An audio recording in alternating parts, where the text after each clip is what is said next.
우리의 인생에 있어서 우리가 완벽하게 확신할 수 있는 일은 하나도 없습니다. 언제 어느 때에 무슨 일이 일어날지 알 수가 없는 것이죠. 지금 우리가 누리고 있는 것이 사라질 수도 있는 것이죠. 지금 우리가 올 한 해 내내 겪고 있는 코로나19도 마찬가지죠. 평범한 일상 하루하루가 어느 날 갑자기 여러분 사라진 것입니다. 이처럼 당연하게 우리가 생각하고 있는 일상들이 어느 날 사라질 수가 있다는 것입니다. 현대인들이 요즘에 말이 결정장애를 앓고 있다고 합니다. 무엇을 결정해야 될지, 무엇을 선택해야 될지를 잘 알지 못하는 것이에요. 이 결정장애의 제일 큰 원인은 자신이 결정한 그 일에 대해서 확신할 수가 없기 때문에 결정장애를 앓는다고 합니다. 인지심리학자인 막스 플랑크 박사님이 계십니다. 노벨상을 수상하셨는데 이분이 이런 말을 했어요. 사람이 자신의 지식과 경험과 모든 것들을 가지고 완벽한 판단을 한다 할지라도 그 판단은 완전하지 못하다. 왜 그러냐면 인생이란 것은 우리가 문제집을 풀듯이 정답을 찾을 수 있는 것이 아니기 때문에 어떤 똑똑한 사람이라 할지라도 자기 자신에 대한 판단과 결정을 완전하게 이룰 수 있는 사람은 아무도 없다는 것입니다. 사람에게 이 불확실의 두려움은 인간의 타락 후에 찾아온 결과인 것입니다. 아담과 하가 하나님의 언약을 버리고 약속을 버리고 난 뒤에 계명을 버리고 난 뒤에 찾아온 것이 바로 두려움인 것입니다. 그리스도는 우리 주님은 불확실한 세상에서 우리에게 분명한 확신을 주었습니다. 그것이 바로 십자가의 죽음과 십자가의 부활과 그리고 재림이라는 것입니다. 부활과 재림을 통하여 하나님의 자녀에게 약속을 하였습니다. 그것은 궁극적인 영화입니다. 우리가 이 땅에서는 고난의 세월, 수고의 세월, 눈물의 세월을 살아가지만은 하루하루 우리의 삶이 성화되어서 궁극적으로 하나님 나라에 갔을 때는 영화로운 존재로서 우리가 분명히 바뀐다는 것입니다. 여러분, 세상의 모든 것들은 믿을 수가 없고 흔들리고 있습니다. 과학도 그렇고 사람들이 믿고 있는 지식도 이성도 다 흔들립니다만은 그러나 성도들이 주님께서 이 땅에 다시 재림하시면은 우리 모두가 하나님 나라에 가서 완전하게 영화롭게 변화되어진다는 이 사실은 불변의 진리라는 것입니다. 오늘 우리가 읽은 이 3장 이전은 그리스도인에게 가장 영광스러운 일을 기록을 하고 있습니다. 영화가 무엇입니까? 말 그대로 영화롭게 된다는 것입니다. 영화롭게 되어지는데 누구처럼 영화롭게 되어지느냐? 바로 우리 주 예수 그리스도처럼 그리스도와 똑같이 우리가 변모되어진다는 것입니다. 여러분, 이것은 우리 그리스도인이 얼마나 큰 특권을 가지고 사는지를 알 수가 있습니다. 정말 필요한 존재가 바로 사람입니다. 사람의 내일은 알 수가 없어요.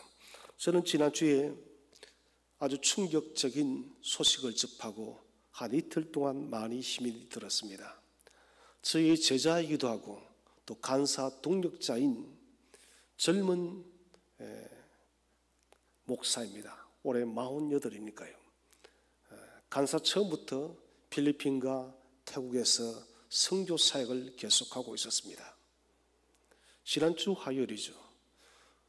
사역하는 본부센터의 옥상에 물이 샌다 해서 그 물탱크를 점검하러 갔었습니다. 사람이 올라갔는데 2시간이 지나도 내려오지 않는 것입니다. 2시간 뒤에 올라가니 여러분 감전사로서 하나님의 부름을 받은 것입니다. 저는 그 소식을 듣고 잠을 자지를 못했습니다. 제가 아끼던 후배였었고 제자였었고 또 간사 동력자였기 때문에 2, 3일 동안 마음이 너무 쓰라렸습니다. 그 일을 생각하면서 한편 감사했던 것은 이 친구가, 이 목사가 하나님을 알지 못했다면 나는 어쩌면 영원토록 그 슬픔을 가지고 살았을 것입니다. 너무나도 가까이 있던 사람이었기 때문에 어느 날 갑자기 세상을 떠났기 때문에 이제는 다시는 이 땅에서 만날 수 없기 때문에 그 충격은 이루 말할 수 없다는 것이죠.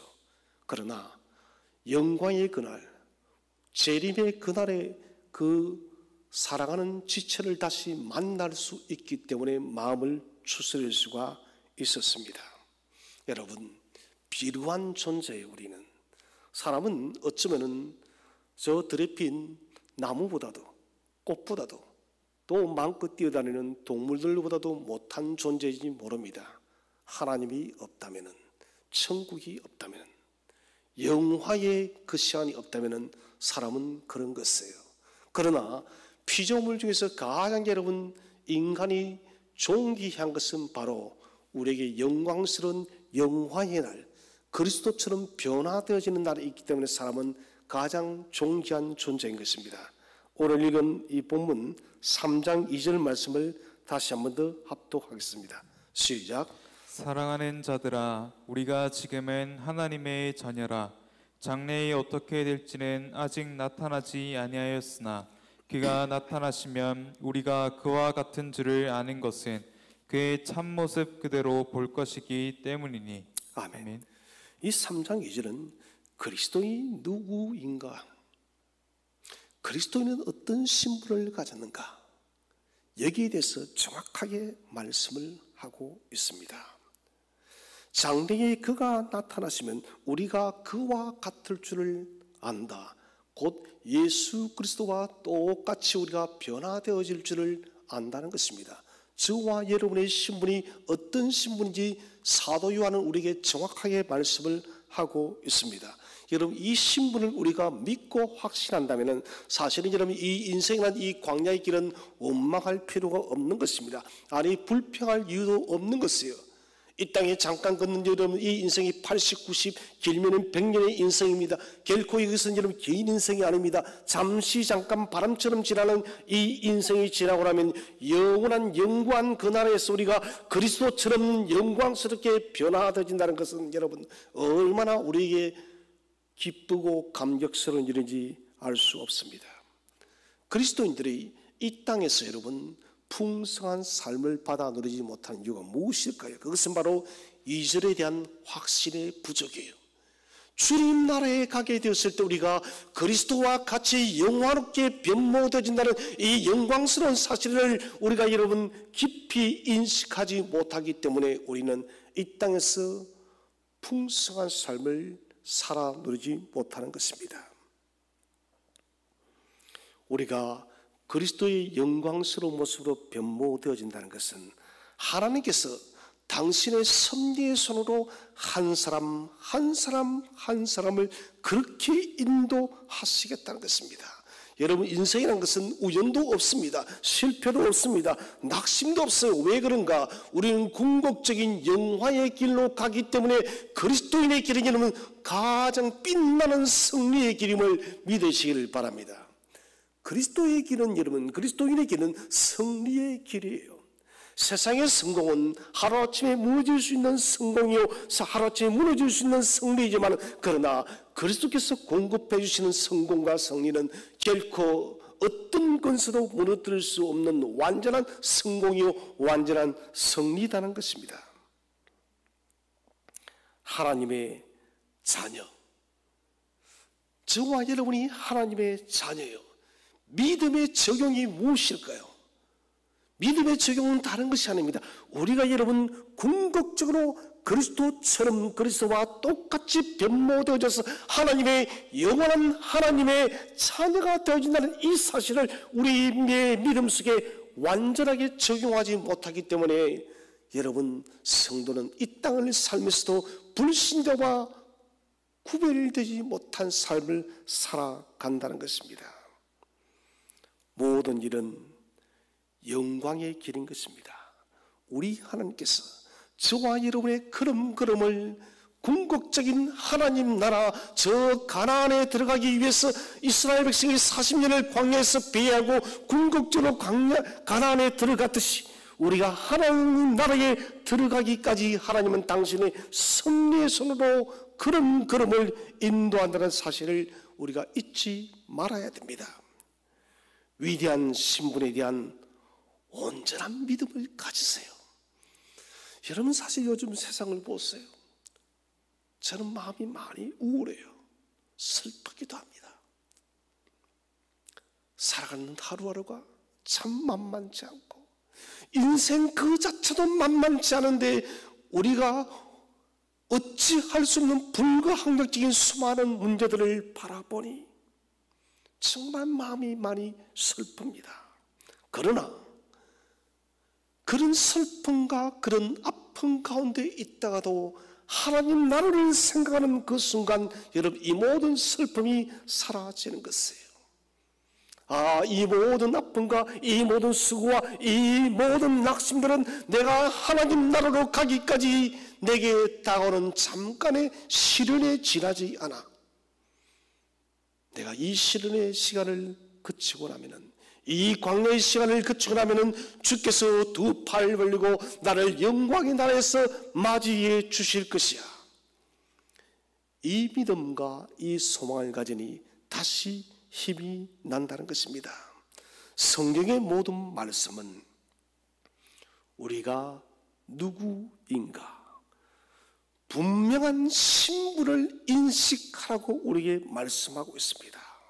그리고 이 신분을 인식한 모든 성도들에게 성령으로 개별적으로 역사함을 반드시 믿으시기를 바랍니다. 인격적인 하나님이시기 때문에. 집체적으로 하나님은 그렇게 만나는 분이 아니라는 것입니다. 인격적으로 1대1로 우리를 구체적으로 만나주시는 인격적인 하나님이십니다. 오늘 우리가 본절 3장 2절에서 주의해야 될 단어가 있습니다. 이렇게 기록되어 있습니다. 3장 2절에 나타나지 아니하였으나, 나타나지 아니하였으나. 이 말은 다른 말로 이렇게 번역할 수 있습니다. 명백하게 보여지다. 명백하게 보여지다. 다시 한번 읽어볼까요? 우리가 지금은 하나님의 자녀라 장래에 어떻게 될지는 아직 명백하게 보여지지는 아니하였지만, 무엇이 명백하게요? 그리스도와 같을 줄을, 그리스도와 같을 줄을 아직 명백하게 나타나지 아니했지만은, 그러나 그의 참모습 그대로, 예수 그리스도의 그 본질의 그 모습 그대로 우리가 만나게 될 것이란 거예요. 저는 마음이 두근거려요. 2000년 전에 이 땅에 오셔서 목수로서 30년의 세월을 보내시고 3년의 공생애를 갈릴리 호숫가를 거니면서 가버나움과 예루살렘 곳곳을 다니면서 하나님 나라를 선포하시며 죽은 자를 살려내시고 각종 귀신 들린 자와 병든 자를 고치시고 500여의 기적으로 하나님 되심을 나타내시고 그 큰 풍랑의 바다를 잠재우신 그 살아계신 예수 그리스도를 내가 다시 만난다니, 가장 위대한 슈퍼스타예요. 우리가 생각하는 사람의 여러분 슈퍼스타가 아닙니다. 여러분, 인류 역사의 가장 위대한 완전한 슈퍼스타인 우리 주 예수 그리스도를 내가 만난다니, 이것만큼 설레이는 일이 없다는 것입니다. 우리는 하나님의 자녀예요.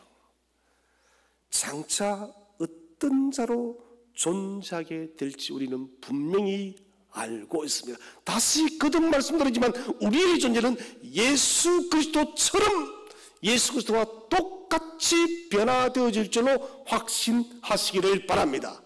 단 아직 우리가 명확하게 보지 못했을 뿐입니다. 그러나 주님께서 자신을 우리에게 명백하게 나타내실 때에 우리도 그분과 같이 될 것입니다. 사도 요한은 이 사실을 아주 강조하고 있습니다.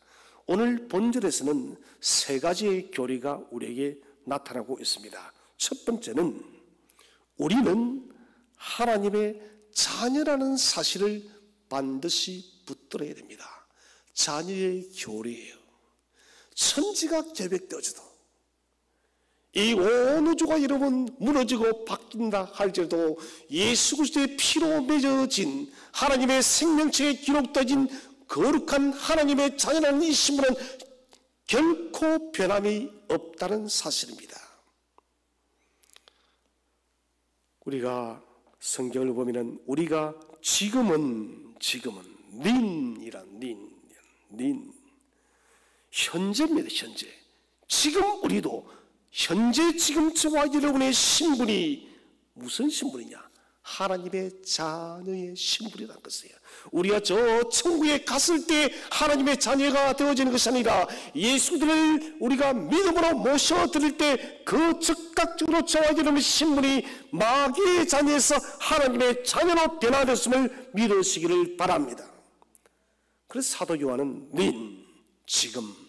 지금 너와 내가 지금 여러분들이 지금 이 편지를 이 성경을 읽고 듣는 모든 여러분들이 지금 바로 하나님의 자녀다는 것입니다. 그리고 장차 영광 중에 나타날 때에도 여러분은 여전히 하나님의 자녀다는 것이에요. 탕자를 볼까요? 정근은 탕자입니다. 탕자가 아버지의 제사를 가지고 집을 나가버렸습니다. 탕자는 그 돈을 마음대로 다 써버렸어요. 탕진했습니다. 인간의 타락을 묘사하고 있습니다. 그러나 여러분, 비록 그가 그렇게 했지만 그의 행실이 그의 마음대로 자신의 인생을 즐겼던 이것이 탕자의 신분을 결정하지 못하는 것이에요. 비록 그가 그렇게 살았다 할지라도 회심하는 그 순간 그의 신분은 다시 본래의 신분으로 회복되어졌다는 것입니다. 바로 여러분, 이것이 바로 거듭남이에요. 우리가 비록 저주받은 사탄의 권세 아래 놓였지만 주 예수 그리스도의 십자가를 붙들고 믿음으로 그분의 자녀가 되어질 때 우리가 거듭난 신분이 되어지는 거예요. 원래 우리는 여러분 하나님의 자녀였습니다. 타락함을 통해서 우리가 사탄의 종이 되어졌지만 하나님은 우리를 포기하지 않았다는 것입니다. 누구든지 회심하고 누구든지 주를 구주로 모실 때 본래의 자녀의 직분이 다시 회복되어진다는 것입니다. 곧 이것은 우리의 행실로 우리 행동으로 우리가 하나님의 자녀가 되어지는 것이 아니라 하나님의 은혜로 십자가에 거듭난 은혜로 저와 여러분이 자녀 되었음을 믿으시기를 바랍니다. 성경은 은혜의 역사입니다. 아담이 범죄 후에 에덴에서 즉각적으로 축출되어집니다. 그러나 우리 하나님께서 아담과 하와를 쫓아낼 때 그냥 쫓아내지 않습니다. 하나님께서 만드신 이 지구에서 최초의 피 흘림의 역사가 있습니다. 무엇 때문에? 아담과 하와에게 가죽옷을 입히기 위해서 우리 하나님은 동물을 직접 잡습니다. 그리고는 아담과 하와에게 피 흘림의 상징인 가죽옷을 입혔다는 것입니다. 허물을 덮어준 거예요. 이 가죽옷이 무엇을 말하나요? 바로 출애굽기 12장의 6월절 어린 양이요, 지난주에 말씀드린 보아스가 기업을 부는 고엘 제도요, 이것이 바로 신약시대로 점핑되어질 때 십자가의 피예요. 십자가의 피. 그래서 가죽옷은 피가 흐르는 은혜의 역사이라는 것입니다. 우리 하나님께서 아담과 하와를 비로 에덴에서 쫓아내었지만 하나님은 아담과 하와를 포기하지 않았듯이 저와 여러분을 포기하지 않았음을 믿으시기를 바랍니다. 하나님은 후회하시는 분이 아니에요. 하나님은 인간이 아니시기 때문에 불변하시고 후회함이 없다라고 했습니다. 그러나 하나님은 한 가지 영역에서는 반드시 후회하십니다. 인간과 당신과의 관계 속에서 사람이 여러분 회심할 때 하나님은 후회하시고 당신의 결정을 번복하십니다.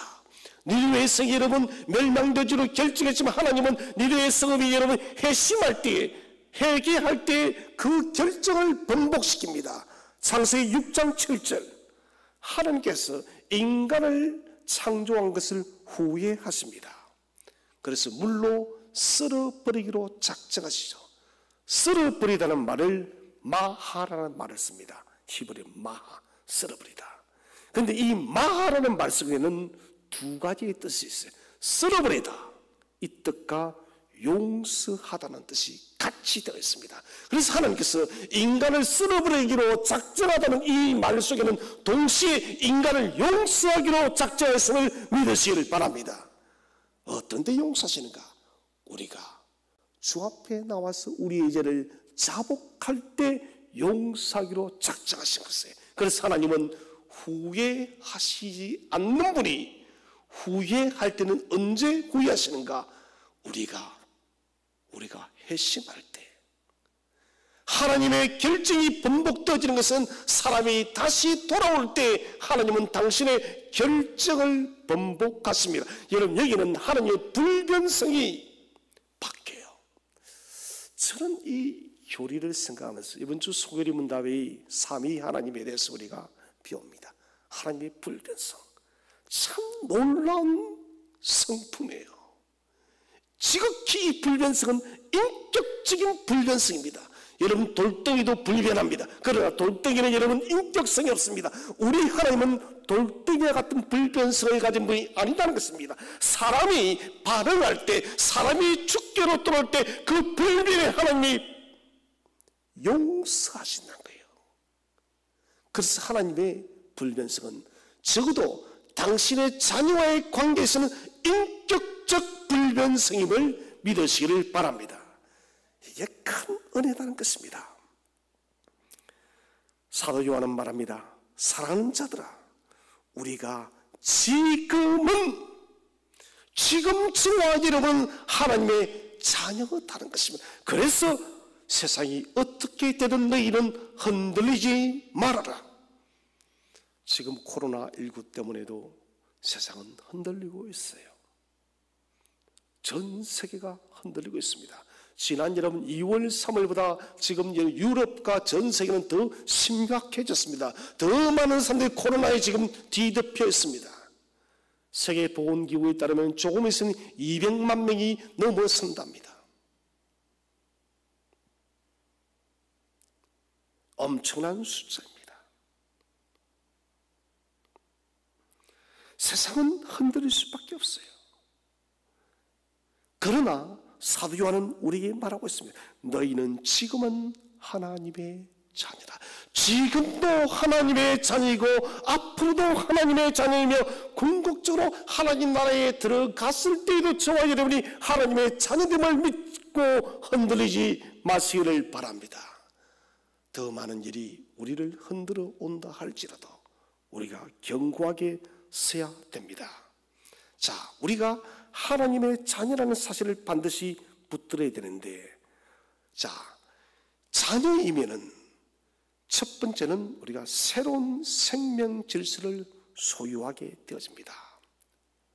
하나님의 자녀됨을 우리가 붙들게 되지면은 우리는 새로운 생명 질서를 반드시 소유한다는 것입니다. 에베소서 2장 4절 5절 말씀을 다 함께 읽겠습니다. 시작. 긍휼이 풍성하신 하나님이 우리를 사랑하신 그 큰 사랑을 인하여 허물로 죽은 우리를 그리스도와 함께 살리셨고 너희는 은혜로 구원을 받은 것이라. 아멘. 긍휼이 풍성하신 하나님이 우리를 그 큰 사랑을 인하여 허물로 죽은 우리를 그리스도와 함께 살리셨고 은혜로 구원을 얻은 것이라. 자, 허물로 죽은 우리를 그리스도와 함께 다시 살림을 통해서 우리에게 새로운 영적 질서가 만들어진 것이에요. 옛날에 우리의 질서는 사탄의 질서가 우리를 지배하고 있었다면, 이제는 예수 그리스도를 통해서 우리에게 여러분 그리스도의 새로운 영적 질서가 찾아왔음을 믿으시기를 바랍니다. 전에는 우리가 하나님을 대적하는 질서였습니다. 인간의 모든 질서는, 인간의 모든 길들은 하나님을 대적하는 길이었습니다. 이것이 질서였어요. 그러나 그리스도가 허물로 죽은 우리를 다시 살림을 통해서 우리가 하나님을 사랑하는 질서로 바뀐 거예요. 새로운 길이 만들어졌는데 그 새로운 길은 하나님을 대적하는 길이 아니요 하나님을 사랑하는 길로 우리에게 새로운 영적 질서가 창조되어졌다는 것입니다. 그 증거가 뭘까요? 죄에 대해서 우리가 싫어하게 되어집니다. 죄에 대해서 미워합니다. 죄를 정오합니다. 죄로부터 해방받기 위한 우리의 간절한 소망의 열망들이 솟아나는 것이에요. 사도 바울이 로마서 7장에서 죄에 대해서 공부해야 하며 누가 나를 이 죄의 사망의 권세에서 건져줄 것인가 라고 한탄했던 그런 고백들이 저와 여러분의 삶 속에서 살아나고 있다는 것이에요. 이게 뭔가 새로운 영적 질서가 저와 여러분에게 찾아왔음을 믿으시기를 바랍니다. 사람이 스스로 죄에서 멀어질 수는 없습니다. 스스로 죄를 미워할 수도 없어요. 왜 그런가? 우리가 타락했다는 것은 영적인 죽음이 찾아온 것이에요. 우리의 성품, 도덕적인 성품들이 완전히 왜곡되어졌습니다. 가장 대표적인 사건이 가인의 살인입니다. 도덕적 성품들이 왜곡되어지고 무너졌기 때문에 가인은 동생을 쳐 죽인 것이에요. 그리고 자연과 인간과의 관계도 새롭게 만들어져 버렸습니다. 전에는 여러분 은근키도 없었고 사람이 수고하지 않아도 자연세계는 에덴의 동산은 수없이 많은 것들을 열매 맺어 주었지만 이제는 사람이 수고하고 땀과 눈물을 흘려야 되고 피조세계도 이제는 인간과 대치되어지는 그런 관계가 형성되어졌다는 것입니다. 창세기 6장을 가만히 살펴보시면 노아 홍수 시대죠. 사람의 지성, 이성, 기능, 도덕적 성품, 이 모든 것들이 퇴락합니다. 완전히 추락하는 것이에요. 사람의 지성과 분석의 능력과 예력과 의지가 존재하지만 이것이 하나님의 성품대로 회복되지는 제 기능을 발휘할 수는 없는 것이에요. 저는 가끔씩 정치 제도를 생각하다가 이런 생각을 해봅니다. 우리는 현대사회에서 가장 발전된 정치 제도를 민주주의 사회랍니다. 그러나 사실은 그렇지 않아요. 민주주의라는 것은 독재자를 견제하기 위해서 만들어낸 제도가 민주주의예요. 민주주의는 다수의 법칙입니다. 그런데 다수가 오류를 범할 때가 얼마나 많이 있습니까? 다수에 의해서 소수가 여러분 진리가 죽을 때도 많이 있습니다. 사실 여러분 가장 이상적인 정치 제도는 현인, 완전한 사람이 다스리는 전제 군주 제도예요. 군주 제도. 이 군주는 조건이 뭐냐? 완전한 현인, 완전한 사람이에요. 완전한 사람이 다스리는 군주 제도가 가장 완벽한 정치 제도라는 것이에요. 그러면은 인간이 불평도 원망도 없는 것입니다. 그런데 그런 현인, 그런 군주는 세상에 존재하지 않습니다. 저는 하나님 나라는 어떤 나라일까? 인간의 말로 표현하자면 완전하신 군주이신 우리 성부 하나님께서, 우리 삼위 하나님께서 완전하게 다스리는 나라가 바로 이런 하나님 나라예요. 그 그분 자체가 완전하기 때문에 여러분 하나님 나라는 어떤 불평과 원망과 여러분 불안과 두려움도 없는 것이에요. 그러나 세상은 그런 군주가 없기 때문에 세상은 흔들리는 것이고, 사람이 만들어낸 민주주의라는 이 제도 여러분 수많은 모순과 문제를 만들어내고 있다는 것입니다. 결국 여러분 사람은 타락했기 때문에 어떠한 여러분 이성, 지성, 능력들을 다 동원해도 이 세상은 불완전할 수밖에 없다는 것입니다. 타락은 하나님의 형상을 상실한 것입니다. 하나님과의 그 교제의 끈을 잃어버린 것이에요. 이 교제의 끈이 끊어졌기 때문에 스스로 이 교제의 끈을 연결시킬 수 있는 능력이 없습니다. 그리스도께서 오늘 에베소서 2장 5절에서 허물로 죽은 우리를 그리스도와 함께 살리셨고, 다시 교제의 끈을 그리스도께서 회복시켜 주시고 연결시켜 주심을 통해서 우리에게 여러분 새로운 영적 질서가 열렸음을 믿으시기를 바랍니다. 그래서 우리가 소망이 있는 것이에요. 두 번째는 하나님이 원하는 방식으로 삶을 이끌어갑니다. 하나님의 자녀가 되어지면 하나님이 원하는 방식으로 살아가야 되기 때문에 그런 열망들이 끊임없이 솟아나는 것이에요. 더 거룩하게, 더 경건하게, 더 하나님의 사람답게 살기 위해서 안타까움의 마음들이 끊임없이 솟아나는 것입니다. 제가 거듭 말씀드리지만은 저기 많은 기도의 시간, 최소한 여러분 1시간 정도는 저는 거룩과 경건을 위해서 기도하고 있습니다. 하나님 나로 거룩하게 빚어주세요. 나를 경건한 자로 세워주세요. 이런 그것은 다른 이유가 아닙니다. 하나님이 거룩하시기 때문에, 하나님이 거룩하기 때문에 나 또한 여러분 거룩해야 될 줄로 믿으시기를 바랍니다. 이것은 성도들이 평생 붙들어야 될 기도 제목입니다. 세 번째로 우리가 하나님의 자녀이다면 양자의 영을 받았기 때문에 이제는 아바 아버지를 아빠라고 부른다는 것입니다. 새로운 영적 질서가 만들어져서 하나님이 원하는 방식이 이제는 만들어진 것입니다. 수식이 완성되어진 것입니다. 법칙이 완성되어진 그 법칙이 뭐냐? 아빠라고 부르는 것입니다. 여러분 우리의 하나님을 아빠라고 부른다. 이것은 구약시대는 상상할 수가 없는 것이에요. 우리가 알다시피 구약에는 야훼, 여호와, 여호와라는 이름을 함부로 부르지 못했습니다. 그래서 그들이 불렀던 것은 엘로힘, 하나님, 아도나이 이렇게 불렀습니다. 여러분 여호와라는 이 이름도 우리가 함부로 부르지 못해. 지금은 여러분 그 여호와를 우리가 아빠라고 부르는 거예요. 이 아빠라는 것을, 아빠라는 단어를 쓰기 위해서는 최소한 뭡니까? 우리가 여러분 그 거룩한 열망과 거룩한 경건과 하나님의 그 본성을 닮아가야 된다는 것이에요. 그리스도의 십자가의 보혈로 우리가 새로워졌다면 적어도 우리의 삶 속에 그 거룩한 열정과 거룩한 경건과 거룩한 열망들이 솟아나야 돼요.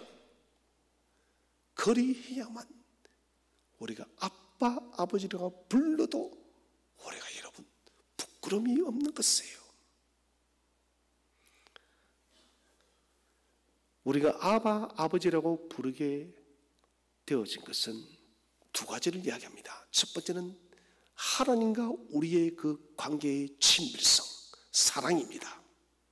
그 다음에 또 하나가 있습니다. 성도 간의 사랑이에요. 너희가 진실로 나를 아바 아버지라고 부르느냐? 그러면 너희는 나의 자녀 되진 성도 간에 그리스도인끼리 나를 사랑하듯이 그렇게 너희는 서로 사랑하라.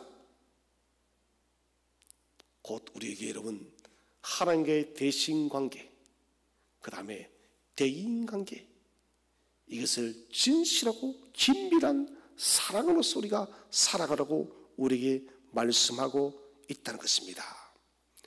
영적 질서의 재창조로 인해서 저와 여러분 완전히 변화되어진 하나님의 자녀 되었음을 확신하시기를 바랍니다. 이 사실은 어떠한 상황, 어떠한 환경에 부딪혀도 여러분 결코 잊어서는 안 됩니다. 인도에 카스트 제도가 있었죠. 1948년에 이 제도가 폐지되어졌지만은 사실은 아직도 여전히 카스트 제도가 남아 있습니다. 3,000년이 넘게 이 제도가 만들어져 왔는데, 카스트 제도는 이러면 4단계가 아니에요. 사실은 5단계입니다. 3단계까지는 그래도 자유인입니다. 4단계를 우리가 수드라랍니다. 노예랍니다. 노예계급. 수드라가 되면 인간이 아니에요. 말 그대로 노예입니다. 그런데 이 수드라보다 더 낮은 단계가 있어요. 5단계. 달리트라는 계급이에요. 달리트. 이 달리트는 불가촌천민입니다. 불가촉천민. 불가촉천민이 뭐냐? 접촉해서는 안 되는 가장 더러운 사람이라는 것이에요. 그래서 이런 사람을 신도 버린 사람이랍니다. 불가촉천민을 좀 더 우리가 쉽게 말하자면 파괴되어진 인생, 사람이 아니다는 것이에요. 노예보다도 더 못한 사람이 아닌 존재가 바로 이런 달리트 계급이에요. 지금도 인도에는 이 달리트 계급이 1억 7천 정도 됩니다. 인도 인구의 15%예요. 그런데 이 달리트 계급에 신화적인 존재가 있어요. 나렌드라 다무 박사님인데, 이분은 인도 최고의 명문대학인 푸네 대학의 총장이요, 인도의 차기 대통령으로 가장 유망한 사람입니다. 그런데 나렌드라 다무의 계급이 뭐냐? 바로 달리트예요. 신도 버린 인간이란 거예요. 인간이 아니라는 것입니다. 파괴된 존재예요. 그런데 이 나렌드라 다무가 어떻게 여러분 달리트의 계급을 벗어버리고 차기 대통령까지 그가 유망한 존재가 되어졌는가? 그것은 바로 아버지 때문이었어요. 아버지 다무는 어린 나렌드라에게 늘 강조했습니다. 너는 달리트의 존재가 아니야. 인간에게는 그런 계급이 없어. 모든 인간은 평등해. 누구든지 인간이에 인간은 없어. 인간은 평등한 존재야. 어릴 때부터 아버지의 그 평등한 그 존재에 대한 교육을 철저히 받아왔습니다. 그리고 아버지는 말했습니다. 아이야, 주도적으로 네 인생을 개척해 나가라. 아버지의 그 교육을 늘 그는 어릴 때부터 받아왔고 그 교육을 붙들고 그는 평생을 달려왔습니다. 그리고 스스로가 달리트 계급을 완전히 벗어버렸어요. 어느 누구도 이 나렌드라 다무에게 당신이 달리트라고 말하지 않습니다. 이제는 차기 대통령으로서 그는 존재하고 있다는 것입니다.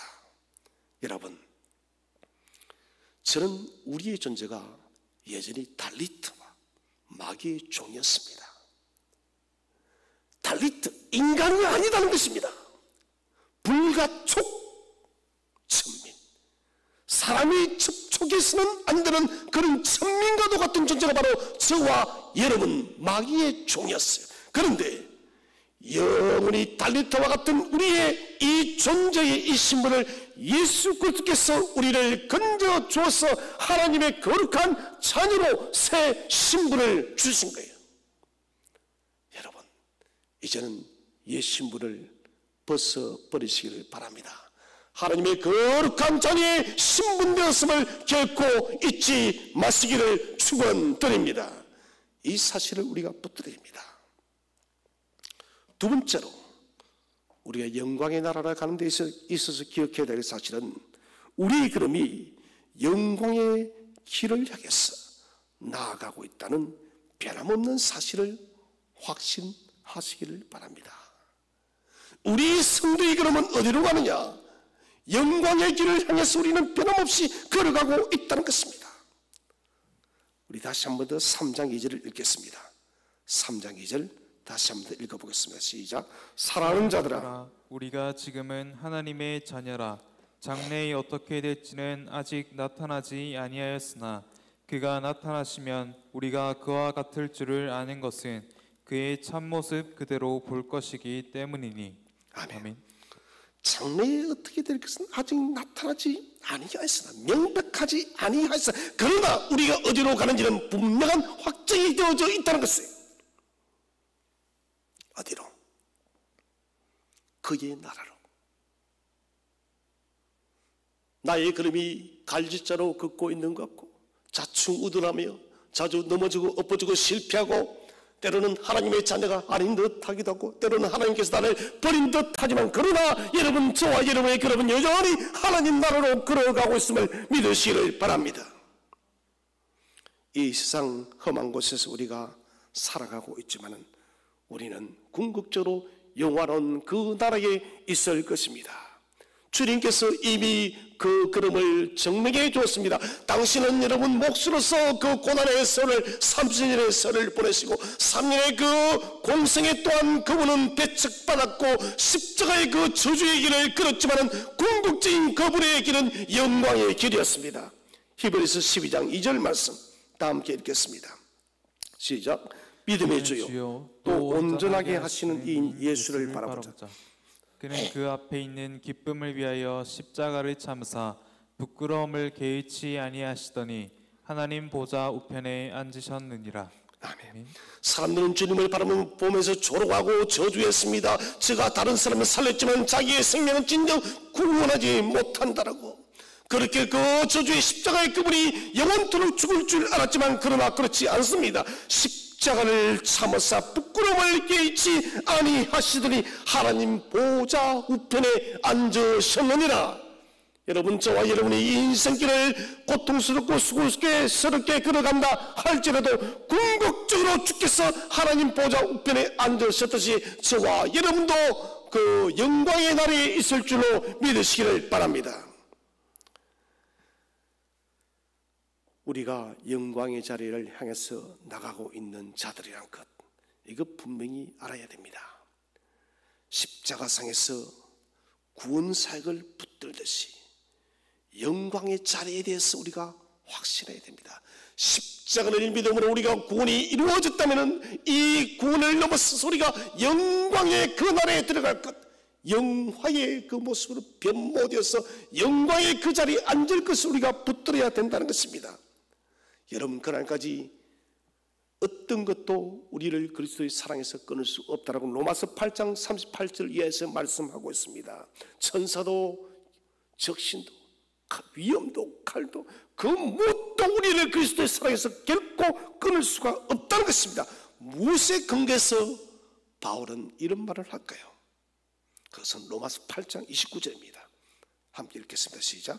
하나님이 미리 하신 자들을 또한 그 아들의 형상을 본받게 하기 위하여 미리 정하셨으니 이는 그로 많은 형제 중에서 맏아들이 되게 하려 하심이니라. 아멘. 미리 하신 자들을 또한 그 아들의 형상을 본받게 하기 위하여 미리 정하였으니, 이것은 무슨 말합니까? 하나님의 목적이라는 것입니다. 우리가 그리스도처럼 되게 하는 것이 하나님의 목적이라는 거예요. 여러분, 얼마나 설레이는 말입니까? 하나님의 목적이 우리가 그리스도보다 덜 떨어지는 그런 사람이 아니라 그리스도와 동등하게 우리를 영원롭게 만드는 것이 하나님의 목적이에요.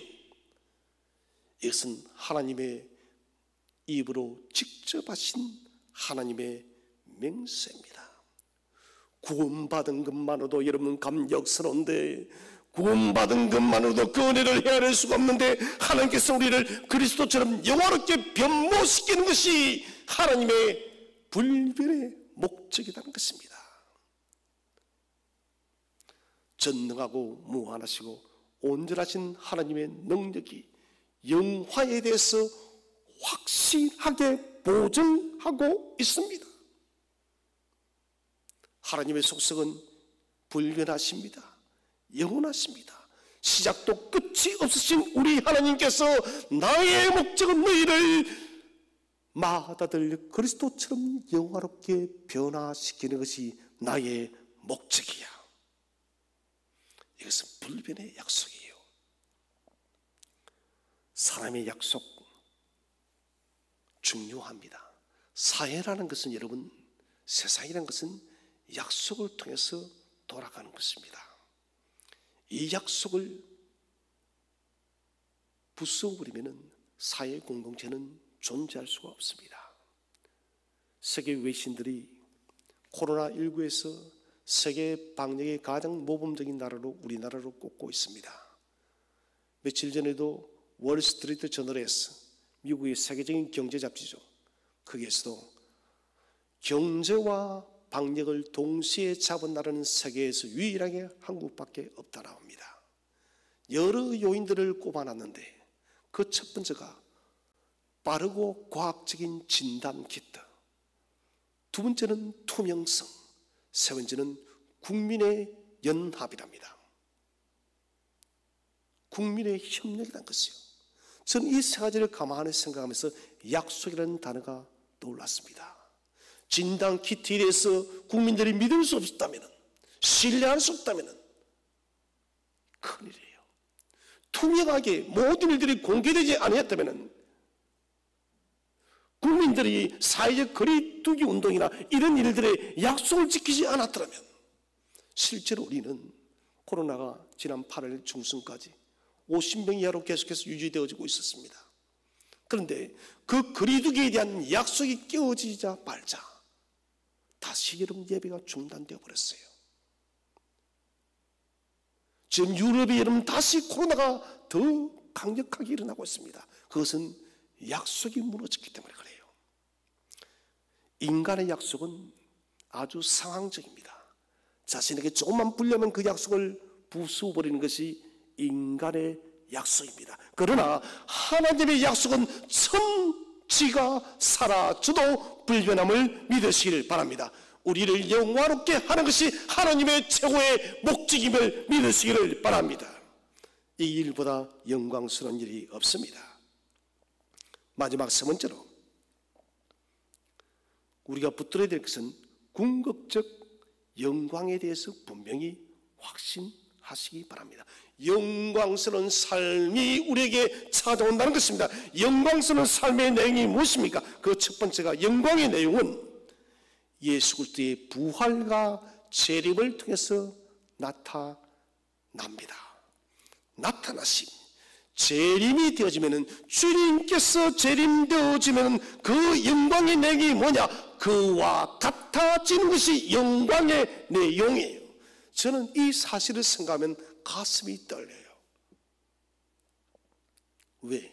나를 아니까. 나 같은 죄인이 그 완전하신 하나님이신 예수 그리스도와 똑같이 된다는 거예요. 이게 여러분 영광의 내용이에요.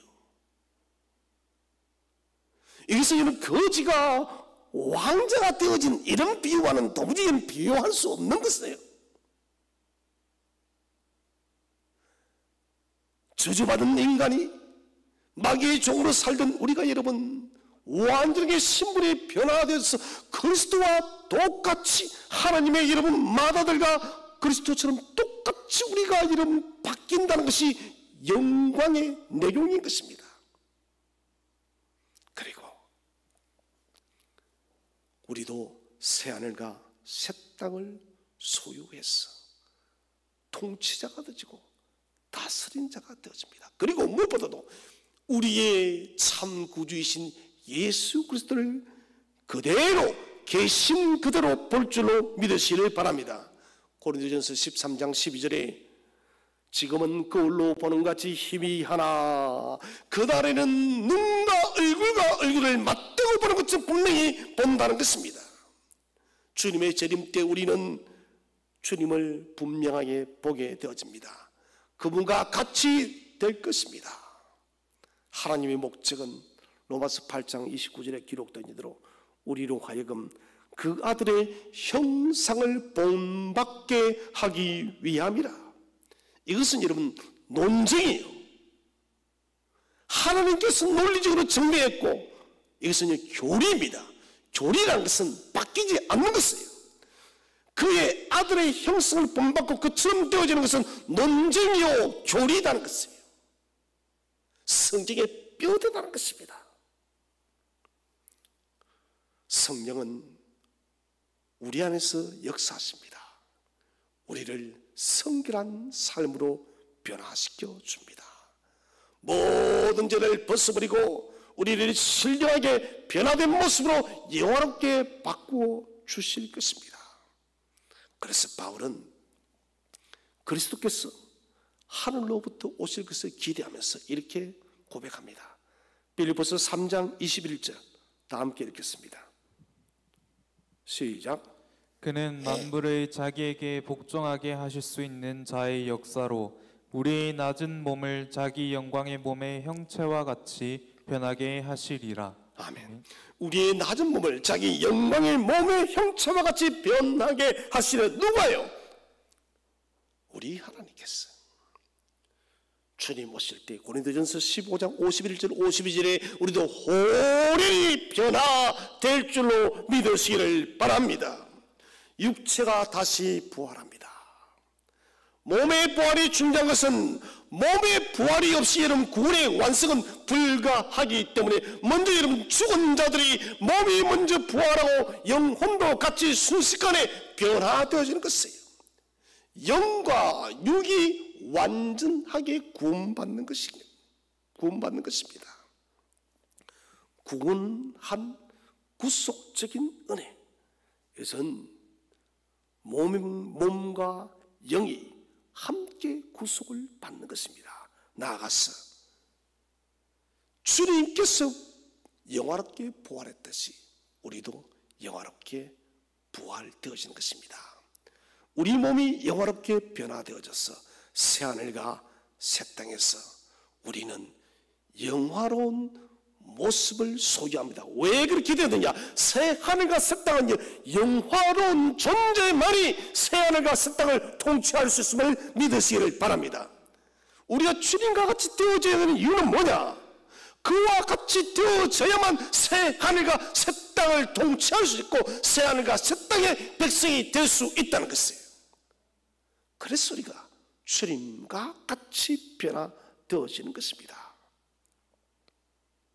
주님처럼 변화되지 않으면 우리는 주님을 알지 못합니다. 왜요?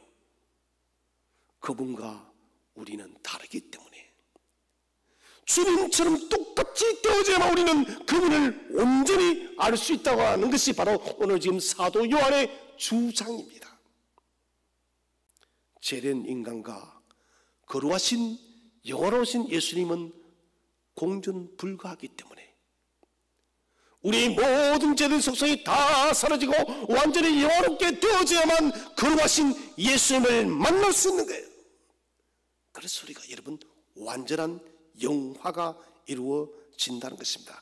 이 일은 다시 말씀드리지만 하나님의 목적이다. 그래서 요한은 너희가 그대로 볼 것이니 주님처럼 변화되어지는 것 얼마나 영광스럽고 복된 일입니까? 이 길은 인간에게 주어진 최고의 영광입니다. 나그네의 인생길은 수없는 고난과 수고로움이 존재합니다. 그래서 우리는 세상의 인생 걸음 속에서 많이 실험하고 아파하죠. 그러나 여러분 아픔이 있기 때문에 사람은 성숙해 가는 것이에요. 세상에서 가장 향기로운 냄새는 꽃이 아닙니다. 꽃에서 나는 향기가 가장 아름다운 향기가 아니라 상처받은 고래, 병든 고래가 여러분 그 상처를 치유해가는 과정에서 가장 아름다운 향기가 난다고 합니다.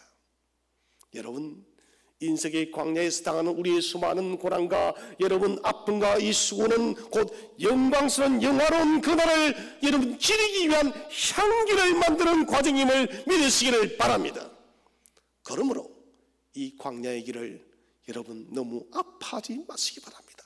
내가 이 광야의 길에서 넘어질 때마다 나의 인생에서 영화로운 영광의 향기가 지금 또다시 솟아나고 있구나. 내가 좀 더 그리스도를 닮아가고 있구나. 내가 좀 더 하나님의 백성으로서 성화되어져 가고 있다라고 이런 믿으시기를 바랍니다.